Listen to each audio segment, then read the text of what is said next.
네, 그리고 최근에 구속된 김성태 전 쌍방울 회장이 돌연 태도를 바꾸고 달라진 진술을 내놓고 있습니다. 이재명 대표는 검찰의 신작 소설이라며 일축했지만 파장이 적지 않을 것으로 예상되고 있습니다. 또 대통령실과 민주당의 갈등도 더욱 깊어지고 있습니다. 대통령실에서 김의겸 대변인을 명예훼손 혐의로 고발하자 민주당에서 맞고소를 준비하고 있습니다. 김성원 변호사와 하나씩 짚어보겠습니다. 어서 오십시오. 네. 안녕하세요. 변호사님, 주말을 걸쳐서는 이제 이재명 대표 출석으로 대장동 위례신도시 의혹이 주목을 받았고 오늘은 이제 김성태 전 회장의 발언으로 다시 쌍방울 그룹 관련 내용이 혐의가 집중되고 있습니다. 자, 이번 발언 같은 경우 이제 대북 송금 관련 의혹인데 그 부분 짚기 전에 김 전 회장이 받는 혐의부터 다시 한번 짧게 짚겠습니다. 네, 몇 가지가 있는데요. 네. 간단하게 말하면 배임과 횡령이 있습니다. 예. 또 여러 계열사를 운영하는 과정에서 회사에게 손해를 끼치거나 회사의 자금을 횡령해서 비자금을 조성했다 이런 혐의들이 있고요. 그리고 전환사채, 시비라고 합니다. 네. 시비를 발행하는 과정에서 허위 공시를 함으로써 자본시장법을 위반했다는 혐의가 있습니다. 그리고 예. 사실 더 주목받는 혐의는 이렇게 조성된 자금을 토대로 해가지고 뇌물을 제공했다. 그리고 또 이 뇌물로 제공한 것뿐만 아니라 외국환거래법을 위반하고 해서 이제 대북을 북한에 이제 자금을 외화를 송금했다 이런 혐의가 있고요. 네. 이 부분에 대해서는 또 지금 이제 구속영장 청구서에는 포함은 안 됐지만은 이재명 대표의 이제 변호사비 대납을 한 것이 아니냐는 의혹도 제기된 상황입니다. 네, 예. 오늘 우리가 주로 볼 대목은 아까 화면 속에서 대북 송금 관련 의혹입니다. 예, 맞습니다. 이제 김성태 전 회장 송환될 때만 해도 이제 변호사비 대납 의혹이 가장 큰 의혹이었는데 말씀하신 것처럼 구속영장 청구서에 빠졌습니다. 그리고 이번에는 김성태 전 네. 회장이 입을 열면서 대북 송금 의혹이 더욱더 중심을 받고 있는데 이 주목받고 있는 배경도 설명을 해주시죠. 네, 지금 일단은 이런 진술을 했다라는 보도가 있는 상황이고요. 예. 구체적으로 이제 그 해당되는 진술이 있는지 또 진술이 사실인지는 또 봐야겠지만은 일단은 그 보도 내용을 전제로 봤을 때는 김성태 전 회장이 지금까지 이야기한 거랑 좀 굉장히 많이 다른 부분들이 입장이 있는 것 달라졌죠. 같습니다. 예, 일단은 이재명 지사에 전혀 모른다라고 했고 무엇보다도 외화 송금, 대북 송금 관련돼 가지고는 개인적인 비즈니스 차원이었지 경기도라든지 이런 쪽이랑은 전혀 관련이 없다는 식으로 이야기를 했습니다. 예. 근데 지금 일단 보도 내용에 따르면은 2019년 1월과 4월에 북한에 500만 달러를 송금했고 그거는 경기도의 북한 스마트팜 지원 사업 비용이다 이렇게 이야기를 했고요. 네. 한마디로 경기도가 지원해야 하는 것들을 자신이 자신 회사의 자금으로 지원했다는 식으로 이야기를 했고요. 예. 또 2019년 11월에 300만 달러에 대해서는 구체적으로 이재명 대표의 방북 비용으로 자기가 송금한 것이라는 진술을 했다는 보도가 이렇게 나온 상황입니다. 네. 네. 김성태 전 회장 관련해서는 특히나 이제 이재명 대표와 관련해서는 크게 두 가지입니다. 두 사람의 관계를 확인할 것, 그 다음에 쌍방울 그룹의 어떤 전환사채 허위 공시를 포함해서 의심을 할 만한 자금 흐름을 검찰이 들여다보고 있는 것 아니겠습니까? 크게 네. 보면 네. 자, 사실로 드러난 부분들도 있는데 그 무렵에 경기도가 북한과의 교류 협력에 나섰고 특히나 당시 이화영 전 부지사가 공개적으로 이재명 지사의 당시 지사의 방북 가능성을 언급하기도 했기 때문에요. 네. 네, 그렇습니다. 결국은 이제 여러 혐의점들이 있지만 김성태 전 회장에만 일단 집중을 하자면요. 예. 크게 두 가지가 있습니다. 한마디로 전환사채, 시비거래 등을 통해 가지고 횡령 배임, 즉 비자금을 조성해서 보이지 않는 돈을 조성한 그런 부분에 혐의가 있다라는 자금 조성에 관한 부분들이 있고요. 네. 두 번째는 이제 그렇게 조성한 자금을 어디에 사용했는가, 결국은 일정 부분의 뇌물이라든지 아니면은 뇌물 목적의 어떤 자금 지원들을 사용한 것이 아니냐는 의혹이 제기되어 있고 네. 바로 이 부분에서 지금 사실은 정치적인 관심을 받고 있는 부분이 있습니다. 결국 근데 이 영역에 있어 가지고 일단은 객관적으로 어느 정도 확인된 사실은 800만 달러에 가까운 돈을 이제 대북에 북한에 송금했다는 내용에 대해서는 사실은 이제 본인도 어느 정도는 인정을 하고 있고 또 그 내용 자체는 사실은 여러 가지 증거들로 드러난 부분이 있는 것 같습니다.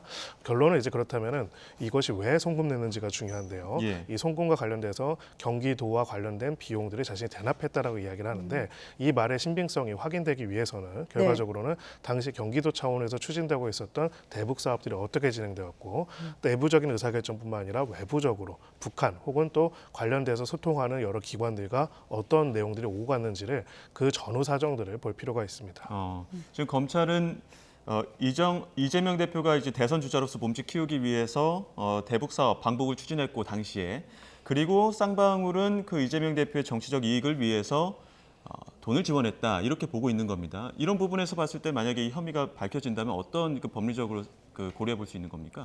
네, 일단은 그 법률적으로 구성 요건으로 보자면 소위 말하는 제3자 뇌물죄 적용 여부가 문제가 될 수가 있습니다. 한마디로 이제 직접 뇌물을 수령하면 우리 일반적으로 부정한 청탁을 받고 직무에 관해서 돈을 수령한 거 뇌물죄라고 하죠. 예. 일반적인 뇌물죄인데 그것이 아니라 직접 수령한 것이 아니라 이제 제3자로 하여금 이 부정한 청탁의 대가로 직무 수행의 대가로 자금을 지원하게 하거나 그런 물질적인 부분들을 제공하게 하는 것을 바로 제3자 뇌물죄라고 합니다. 예. 여기서 제3자는 북한이 될 수가 있겠죠. 이런 부분에 대해 가지고 이제 그 혐의점을 관련된 수사가 진행이 될 것으로 보이고요. 네. 결론적으로는 이제 2019년 1월과 4월 그리고 2019년 11월 이제 각각 이제 특정되어 있는 대북 송금 시점에 어떠한 일들이 벌어졌는지가 결국 핵심적인 내용이 될 것입니다. 예. 네, 여기에 대해서 그때 어떤 일이 벌어지고 있는 게 핵심이 될 거라고 하셨는데 민주당 같은 경우는 2019년 정세를 고려할 때 터무니없는 망상이다, 말이 되느냐, 경색 상황이다 이렇게 주장을 하고 있고 아까 변호사님께서 그때 당시에 대북 사업의 진행 상황을 확인하는 게 중요하다고 하셨거든요. 좀 중요한 질문일 것 같아서 그런 과정은 어떻게 확인하게 되는 겁니까? 북한으로 네. 송금을 한 부분이기 때문에. 네, 그렇습니다. 그렇기 때문에 이제 어찌 보면은 좀 더 명확하게 드러나 있는 외부적인 내용과 네. 그다음에 내부적인 내용을 나눠서 볼 것으로 보이고요.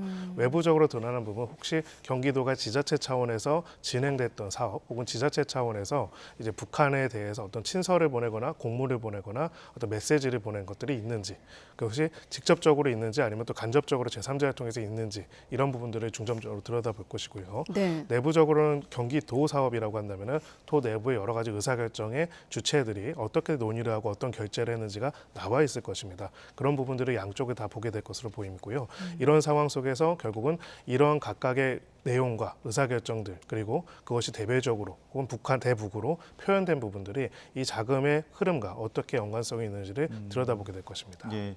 김성태 전 회장 발언이 이제 180도 바뀐 부분들이 몇 가지가 있는데 귀국 전에 이제 언론 인터뷰했을 때는 이재명 대표 만난 적도 없고 통화한 적도 없다 했었는데 통화했다고 인정을 했고 이재명 대표 측에서도 어떤 비슷한 맥락의 어떤 이야기를 한 것 같거든요. 이 부분도 좀 짚어볼까요? 전화를 받았지만 기억이 나지 않는다고. 네, 이제 그런 또 진술이 나온 것 같고요. 뭐 또 다른 이제 담당자, 그러니까 쌍방울 전 이제 직원의 어떤 증언에 따르면은 김성태 대표 전 회장의 이제 모친상에 뭐 이 경기도지사의 비서실장이 또 예. 당시에 이제 문상을 하고 그랬다. 뭐 다른 친분 관계가 없었는데 그랬다는 이야기들 하고 있는데요. 네. 이제 뭐 통화를 만약에 했다거나 뭐 그랬다고 하더라도 그거 자체만으로 혐의가 되지는 않습니다. 다만 이제 결론적으로는 이제 두 가지 질문을 이 사건에서는 들을 수밖에 없습니다. 네. 하나는 쌍방울 하나의 민간 기업이죠. 예. 하나의 민간 기업이 독자적으로 대북과 관련된 사업들을 진행할 수가 있는가? 그건 진행을 한다면은 그 진행의 대가로서 어떤 것들을 기대했고 또 어떠한 소위 자금을 사용했는가에 관한 부분을 봐야 하고요. 네. 일단은 쌍방울 차원에서 이 자금을 동원해 가지고 북한에 송금한 내용들은 어느 정도 확인이 된 것 같습니다. 그렇다면 이제 쌍방울 차원에서 대북 사업에 대한 어떤 기대 혹은 목적을 가지고 돈을 송금한 것까지는 드러난 것이고요. 두 번째는 그렇다면은 쌍방울이 그런 대북 송금을 하거나 사업을 기획했다면은 이런 부분에 있어서 공공 영역에서 정치적 영역에 있어 가지고는 어떤 주체와 함께했고 그 과정에서 소위 말하는 부패가 있을 수가 있는지 아니면 단순한 협력으로 그칠 수가 있는 것인지 그리고 그 과정에서 결국은 경기도 내부에서 일단은 이화영 부지사 같은 경우는 구속 기소가 된 상황인데 네. 그 외에도 이재명 대표까지도 이제 이 부분에 대해서 인지가 있었는지 네. 이 부분이 결국 핵심적인 요소가 될 겁니다. 네, 사안은 다르지만 질문이 좀 비슷했던 걸로 대장동 때도 이 질문을 드렸는데 지금 김성태 전 회장 같은 경우도 지금 돌연 입장을 바꿨거든요. 결국 이제 진술이 오염됐을 가능성에 대해서도 여쭤볼 수 있을 것 같고 그런 확인을 하는 과정은 어떻게 그 신빙성을 좀 인정받는 과정을 좀 질문 드릴 텐데 어떻습니까? 네, 기본적으로 진술이 계속 왔다 갔다 반복될 경우에는 그 신빙성을 인정하기가 좀 어렵습니다. 그리고 실제로 이런 특수수사에서는 네. 수사 과정에서 진술했다 또 법정 가서 완전히 180도 바꾸는 경우도 되게 많습니다. 예. 네, 그럼 뭐 지금 사실은 다른 대장동 관련해서도 그런 일들이 계속 벌어지고 네. 있고요. 그렇기 때문에 이제 그런 경우에 진술의 신빙성을 인정받기는 어렵지만 한편으로는 그 진술의 신빙성을 믿기 어렵기 때문에 어떻게 보면 각각의 그 진술한 사람의 인격과 퍼스널리티에 대한 신뢰로서 신빙성을 판단하는 것이 아니라 네. 배경적인 정황과 물적인 증거들이 얼마나 뒷받침하는지를 봐야 할 것입니다. 가령 이제 개인적인 비즈니스를 위해서 북한에 송금을 한 것이다라고 한다면 개인적인 비즈니스가 무엇이고 과연 이제 우리나라에서 민간 회사 하나가 북한과의 관계에서 개인적인 비즈니스를 마음껏 진행할 수가 있는 것인지, 만약 네. 그렇지가 않다면은 이런 과정에 있어가지고 어떤 정치적 배경이 있는 것인지를 당연히 확인할 수밖에 없을 것이고요. 그렇다면 이제 그 관련된 여러 사람들, 당사자들에 대한 조사와 그들의 증언, 그리고 결국은 그들 간에 오고 왔던 금전, 그리고 공식적인 의사결정과 그 의사결정이 북한과 혹은 내외부를 통해서 표현된 방식들이 종합적으로 고려될 것입니다. 네, 지금 송환 당시의 모습도 자료화면 나가고 있는데 그때 당시 이재명 대표를 전혀 모른다고 했다가 통화를 했다고 또 인정을 했거든요. 바꿔 질문하면 이렇게 김성태 전 회장의 진술을 또 이렇게 바꾸게 할 만한 검찰이 또 증거를 찾았다고도 볼 수 있을까요? 네, 혹시? 뭐 그럴 여지도 없지 않다라고 생각을 하고요. 지금 사실 이 진술 과정과 진술을 변경한 배경, 사실 이거는 추론의 영역이기 때문에 네. 법률적인 영역이 아니기 때문에 저희가 뭐 단정해서 말씀드릴 수는 없겠지만은 결국은 이제 뭐 소환 이게 갑자기 체포가 돼서 송환하는 과정, 그리고 그 이후의 조사 과정, 그 이후의 사법 처리 과정 전반을 보게 된다면은 네. 도대체 어떤 이유 때문에 이런 진술들이 있었고, 처음엔 또 왜 이런 진술이 있었고, 지금 또 이렇게 진술이 왜 바뀌었고, 결국 이제 공판 과정이 드러나서야 이제 어떤 부분들이 핵심적인 요소가 됐는지는 알 수 있을 것 같습니다. 그 이전에 이제 들어왔어요. 입국했을 때에는 그때 당시만 해도 너무 단호하게 모른다고, 이재명 대표를 모른다고 김성태 전 회장이 했기 때문에 과연 그 수사 과정에서 진술이 나올까 이런 의문이 들기도 했거든요.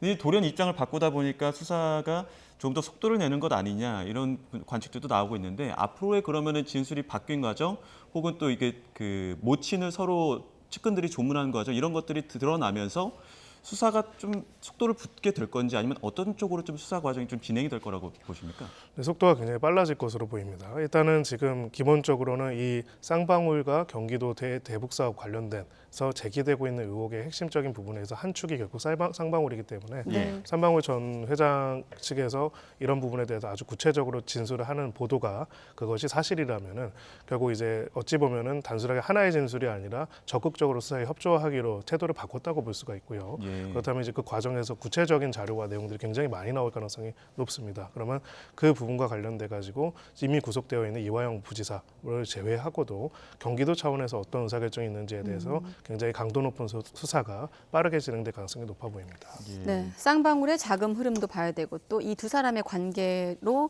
또 혐의에 대한 입증을 검찰이 해야 될 텐데, 그렇다면 또 이재명 대표의 이번 사건 관련한 소환이 또 필요하지 않을까 이런 관측도 있는데, 다른 사건 관련해서도 좀 지금 있습니다만은 검토 중이라는 입장이 있습니다만, 이 사건과 관련해서는 어떨까요?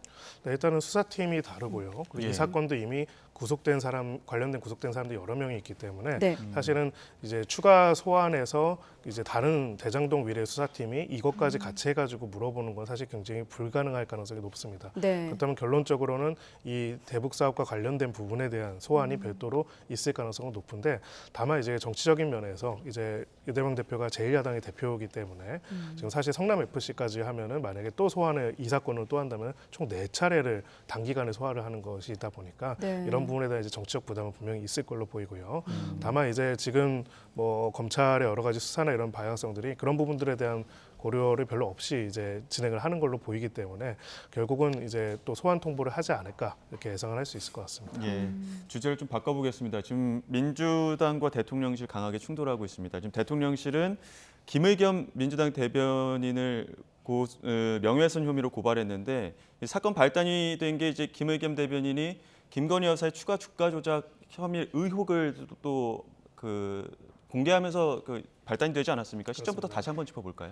네, 이제 도이치모터스와 관련돼선 주가 조작 관련된 이제 그 사건으로 이제 주가 조작을 담당했던 A라는 예. 사람에 대한 기소가 이루어졌고요. 예. 또 여기에 대한 공판이 진행 중입니다. 이 공판 과정에서 당시에 이 주가 조작을 담당했던 2차 작전 세력의 핵심적인 인물에 대한 신문 과정에서 다른 회사, X라는 회사라고 하겠습니다. X라는 회사에 대해서도 주가 조작에 관여하거나 이렇게 한 사실이 있느냐는 질문이 있었고요. 예. 이런 질문에 대해 가지고 일단은 해당되는 당사자는 부인을 했습니다. 다만 지금 이 보도 내용에 따르면요, 이 재판을 관청한 기자의 보도 내용에 따르면은 이 2차 작전 세력이 소위 말하는 X라는 회사의 주가와 관리와 관련된 부분에서도 여러 가지 관여를 한 사실이 있다라는 이야기를 했고, 네. 이런 보도 내용이 나왔고요.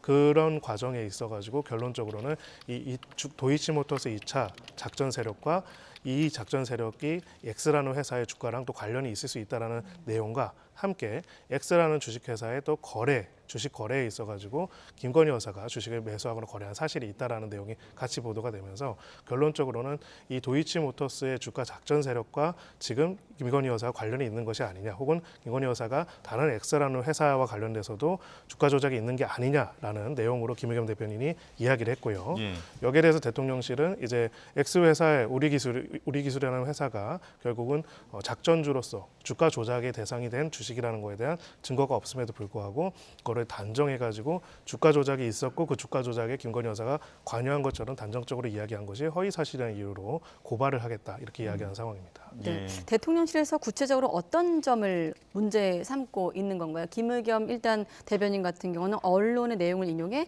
서면 브리핑을 했습니다. 네. 네, 한마디로 이제 두 가지. 그러니까 지금 김건희 여사가 우리기술이라는 회사의 주가 조작에 가담했다라는 그런 내용으로 이제 소위 말해서 서면 브리핑을 했다라고 일단 보고 있고요. 예. 네, 여기에 대해서는 우리기술이 주가 조작 자체가 이제 아직은 인정되거나 그런 사실이 없는데 마치 주가 조작이 이미 있었던 것처럼 단정했었고 뿐만 아니라 그 주가 조작에 김건희 여사가 직접 관여한 것처럼 이야기한 부분들은 허위 사실이라고 이야기를 하고 있는 상황이고요.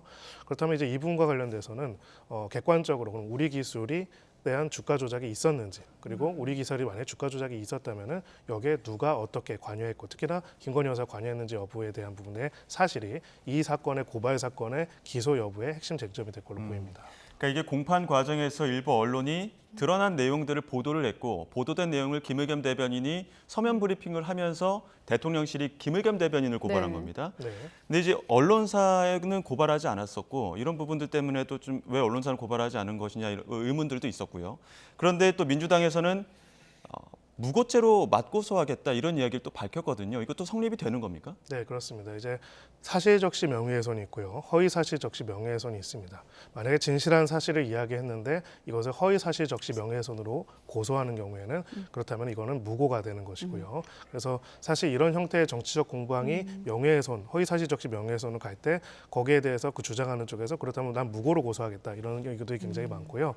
결국은 객관적인 사실이 무엇인가에 따라 가지고 예. 이제 둘 중에 하나에 대한 형사적인 처벌이 내려질 수 있습니다. 네, 시간은 다 됐는데 짧게 한 가지만 여쭤보겠습니다. 사실 이 문제 말고 지난번 술자리 의혹으로도 양측이 좀 대립한 경우도 있기 때문에 물론 별개의 사안입니다만 어떻습니까? 지금 보면 명예훼손으로 고발하겠다, 무고죄로 맞고발하겠다. 지금 상황에서 조금 확대될 가능성이 있다고 보십니까? 법리적으로? 네, 뭐 일단은 그렇게 보입니다. 사실은 지금 언제부턴가 이제 거의 대부분의 정치 이슈가 수사 이슈가 되고 있기 때문에요. 근데 예. 결론적으로는 이 과정에서는 이제 이 주가 조작의 당사자로 지목된 A라는 사람이 소위 우리 기술에 관한 주가 조작을 실제로 했는지, 그 주가 조작을 했다면은 이 사람과 이제 소위 말해서 김건희 여사가 혹시라도 자금 거래라든지 이런 관련이 있는지 부분들이 또 이 명예훼손 사건이지만 그거랑 별개로 수사가 이루어질 수밖에 없을 것이다 이렇게 보고 있습니다. 네, 알겠습니다. 오늘은 김성훈 변호사와 함께했습니다. 고맙습니다, 변호사님. 감사합니다.